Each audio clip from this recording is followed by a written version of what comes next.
team. Really, really proud of our guys, how hard they fought, and I really mean that. I mean, that's a hard place to play, and they got an excellent defense, and our defense played really well, and I'm just proud that we could go over there, game 3, and play physical, and all the things that we're trying to be all about. And obviously, we got to.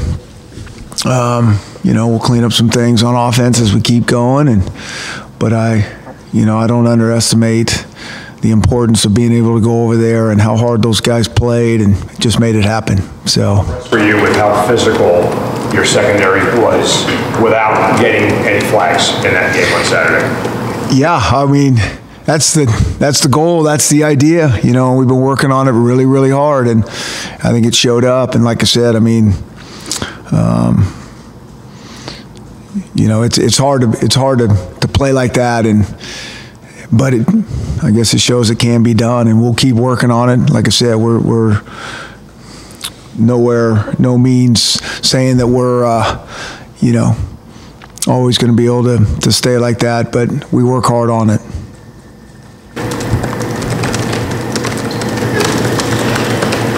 Gaskins had a lot of great games for you. How would you rate just what he did with the hard yards and the physical style of running he put in? Yeah.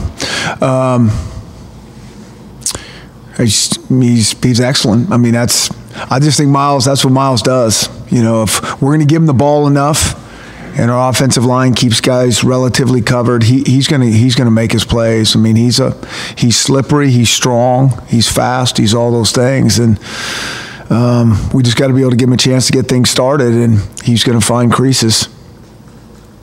Getting Sean McGrew and Savon more involved, and how much did you look back at the film and want to get them a little bit more involved? I mean, you guys tell me. I mean, we got Miles back there, and then we got these other guys, and and so you got to pick and choose, and then you throw the ball some and all those. So we're well aware of it. I mean, some of it has to do with health things during the week. Guys can practice full speed and all that, and guys that can't, then it's hard to. And I mean, just from Chico still coming back from what he's come back from, and all those different things. Is there a concern with Savon? There's no concerns. Nope, we're good, but we gotta.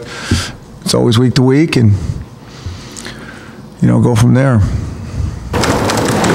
Coach, how much can a difference of a full crowd at Husky Stadium make on a tough NFL opponent coming in this week? You need to come to the front row and ask me more questions.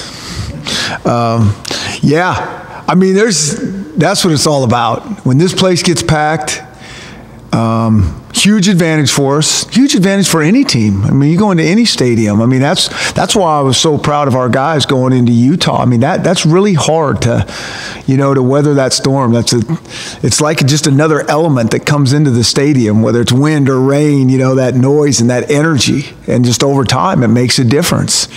And so it's exciting to be home and, hopefully be able to fill the stadium up. And that's when it is the greatest setting. I know you guys really pride yourselves on being aggressive and physical in all phases, but yet the fans are going to remember the big hits and the kind of cumulative punishment you might put on a team. It seemed Saturday night that was really on display. Do you guys remember a time where it seemed like maybe there was that many big hits in a game? Yeah, I don't know about those big hits kind of out in space and all those type of things. There seemed to be a few more of those. And then, like you said, not get penalties on them is more impressive, because usually when you're seeing that, there's a flag coming somewhere. And but I do think, like, our guys play, we play pretty physical football. Like I talk about that Auburn game. I mean, like I said, it didn't turn out like we wanted to. My hat was off to everybody. I mean, that was physical football out there, and I thought it was every bit as physical as it was in Utah. It just maybe a little bit more on where everybody could see it. And then with a guy like Britton Covey and the amount of, at least what it looked like, the kind of punishment, have you guys ever been a part of a situation, either doing that or having a guy take the kind of hits where you feel like you need to take his helmet away from him? Well, yeah, I didn't realize it was him. so many of those were on him. But I mean, that guy is a tough player. I mean, he is. I had a lot of respect going in the game, as we talked about last week, and I got more even coming out. And not only how tough he is, but just how he plays. I mean, he's fearless back there as a punt returner. Ball bouncing around, hits his own guy, picks it up like it was planned, and he just plays football the way it's meant to be played. And like I said, I didn't really realize so much of that was him getting hit, but didn't slow him down. Coach, how much different do the Arizona State Sun Devils look under Herm Edwards? Well, on defense, much different. That's that San Diego State, Rocky Long style, and it's we've gone against that in the past, and it's really good, and it's a good defense, and they got them playing hard over there. They really do. So that's much different. And then on offense, they've stayed relatively similar. It is different, but it is similar in terms of, playing to the quarterback, Wilkins style, RPO game. He's really good. I mean, he is. I thought he's been one of the more underrated quarterbacks in our league for a while now. He's very athletic and can run, but he is calm in the pocket, and he's not going to get out of there until he needs to. Really good receiving core around him, and he lets those guys make plays. And so our defense is going to have quite a challenge this week. I mean, this quarterback, like I said, I think he's one of the better ones for sure in our conference. How much is N'Keal Harry been from the film you've seen? Yeah, he's impressive. Big and strong and tough, and I think he has really deceptive speed too. Because he's such a big guy, you think they're not going to run like that, but then he'll break the tackle and outruns everybody. I think he's as good as advertised. Chris, what were your thoughts on the way that half ended for you guys offensively? Saturday, you get to the 16, and then after the long play to Fuller, and then kind of go backwards a little bit with the pressure deep. Well, those are always frustrating. We've done that a couple times. You get down there and you're going backwards, and really, I can't remember exactly what I had to do. We have a penalty, and And then we had a grounding, and like I said, that's what I kind of talked about the other day of trying to help Jake out. I mean, we got to give him something like be able to throw the ball away, or and if we're not, he's got to take the sack, and that's painful there because it knocks out of field goal range. You had a lot of success running around that right side, especially on that first drive. What do you make of Jackson Kirkland and just how much he's progressed since the opener? Yeah, I think he's getting better every game. He's played 3 games of college football, so he's got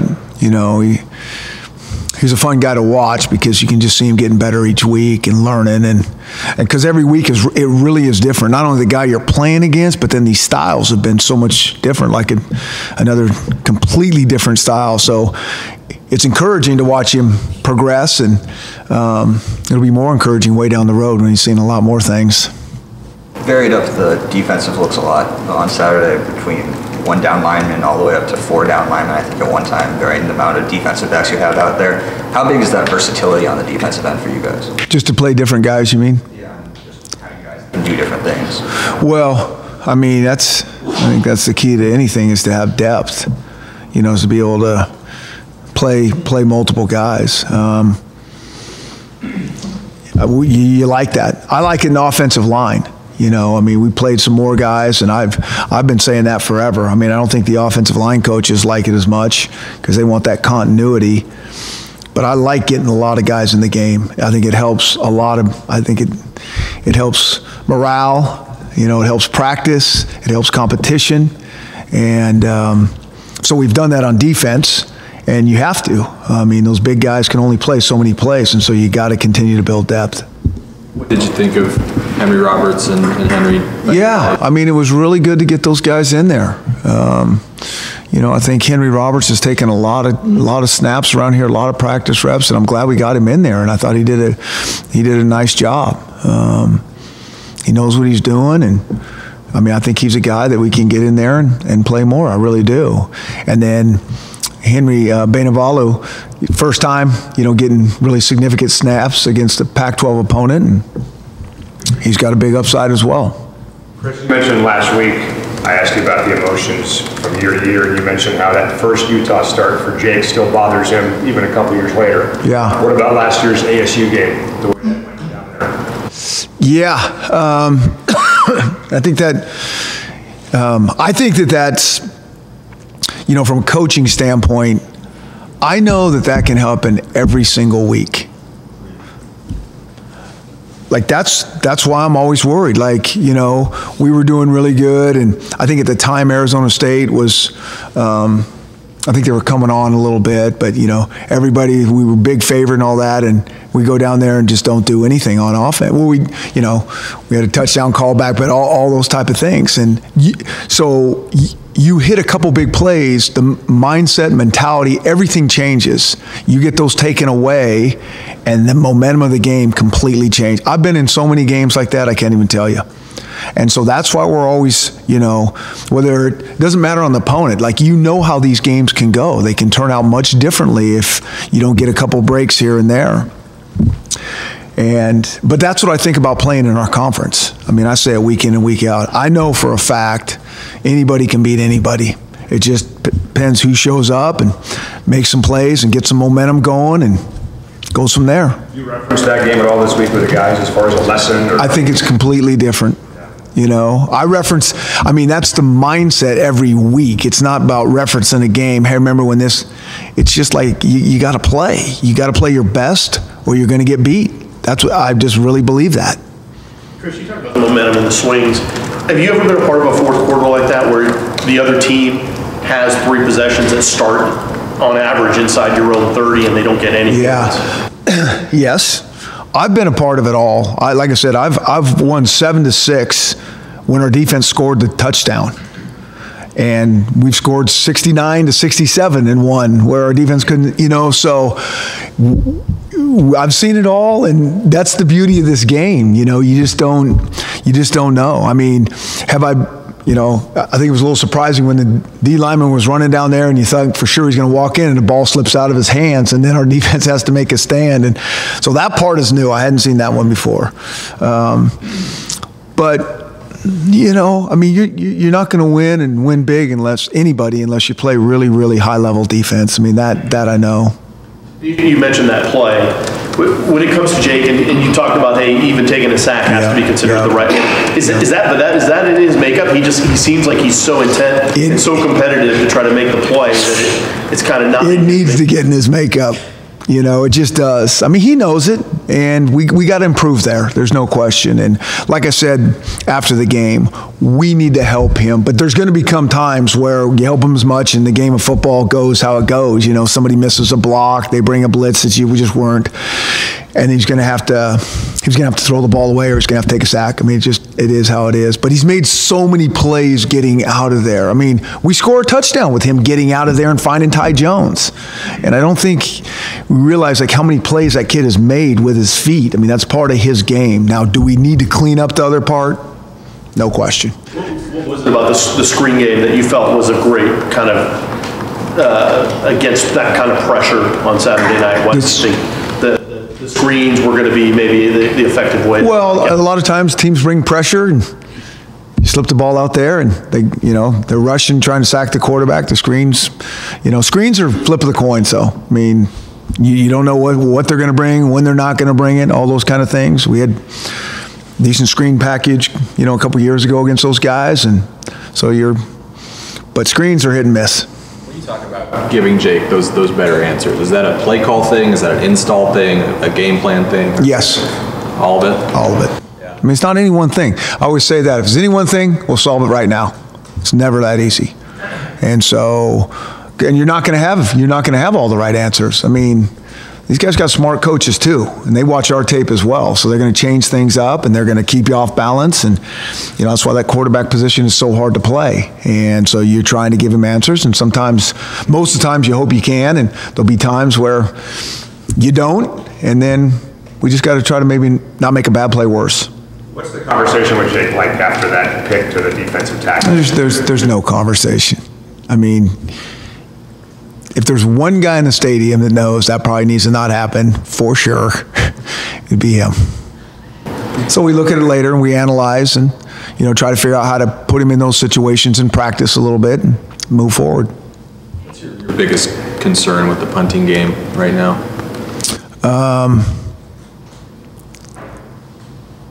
Yeah, we got to kick the ball better. We got to kick it more accurate. When Race is kicking, we have a definite strategy how we want it kicked, and we got to get better at that. And I think he was kicking to a really challenging returner. I mean, he's as good as I've seen. He really is in a unique, different way. Like I said, I mean, he does some really good things, but I think we can get better there, and it'd be nice to get Joel back sooner or later and have those two guys.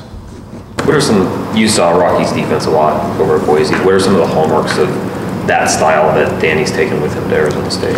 Complete confusion and chaos for the offense. That's what it is. I mean, they're hitting gaps and running through and blowing things up, and it's never the same. And, it's a really unique, good system.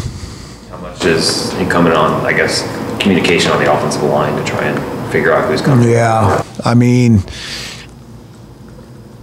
yeah, there's a lot of that for sure. I mean, just because they're all over the place. So there is the communication piece is big. We've seen more and more of Ariel Nagata, I feel like, the last few weeks. What have you seen out of him so far? Another young guy that's getting better every game. And it is good to get him out there because I think he sees things that he doesn't see in practice, and the speed of the game and just different adjustments that you gotta make. But he plays fast. He's a physical player, and excited for his development as well. John Clark has gone the past couple of games after an injury last year. What have you seen out of him? Yeah, and he had a tough injury, and so it is good to have him back out there. I think confident, full speed, getting him some game reps, and I think he's playing good. Chris, the targeting calls on Utah that obviously benefited you guys. After watching those, just as a football fan, they were great calls. What's that? Great calls. Great calls. Okay. Great calls because they. I mean, what, you didn't think they were targeting? No, I thought they were. There are some fans who think football's going too far. Okay, so I think you guys. I mean, is this like a softball question for your one for the day? I mean, you guys are talking about how physical we played and how physical this game is, and we had no targeting. I mean, that'll never go away. I don't know what they're talking about. I mean, it's just the rules are changing. The rules have changed for the better of the game, and it's still going to be the toughest, most violent team sport that I think that there is. And so to me, that's all positive. Is it hard on the guys and those last minute adjustments where a back is cutting and a receiver going down? It is hard it's really hard to have that strike zone exactly where you want it. But I don't know what you're talking about where you're trying to say football's going soft. I mean, I'm not seeing that. Was that a softball question? I think it was, because I think that's what I love about you guys. You talk out of both sides of your mouth. Pop up in the way he did after he got that second hit late in the third quarter when it was like the roughing the passer penalty, just to see him pop up and kind of show that excitement that doesn't usually show. Maybe did that give the team a little bit of extra energy? Jake Browning's as tough as anybody in our locker room and has been since the day he arrived here. I mean, I think people don't appreciate that. The shots that guy has taken. Missed one game, handful of practices his freshman year because he had a separated shoulder, and most guys would be out a month, and he was out a week, and he's tough. He's really impressive in terms of what he brings to our team. What does it mean to the team when their leader, either makes that play that he shouldn't have made, gets up, forgets about it, or gets a tough hit? What does that do to the overall team in terms of in that balance? I mean, that's got to be our mentality for the whole team. There's going to be plays that don't go our way, and we just have to have a short memory. I mean, there's nothing more impressive to me when a quarterback you know, is taking some shots or having a tough game, and it comes back and answers when we need to answer, you know, those type of things. I mean, that's hard to do. And I saw it a couple times this weekend watching college football on Saturday when we're sitting around, and, you know, that's when you really find out who guys are. And, you know, I mean, Jake will keep playing. I mean, he's not going to back down, and, you know, I think our guys know that. Chris, when you look at the receivers and how they've progressed this year, does it almost feel like you could have a new guy step up? Like last week it was Andre, maybe a couple weeks before, Quentin Pounds had some catches, and Aaron's been there. But does it feel like it has that makeup to it? We do. We have more depth, you know, than we've had, and I think we have some young guys that, excuse me, that haven't. You know, haven't really played a bunch, significant roles, got balls to them, that I think they have some skill to them. I think you can feel it, though, that we do have a good nucleus there. And as well as, you know, those guys are playing and the step that they've taken, you know, you can see that they have more to them. You know, there's some things that we've really diagnosed on the film that if they can do these next things, they're going to help our whole pass game out as well. It's just some little subtle technique things that we do work on that we're not quite there, but we're getting there. Is there any more definitive update on Trey Adams at all? No, he's hanging in there.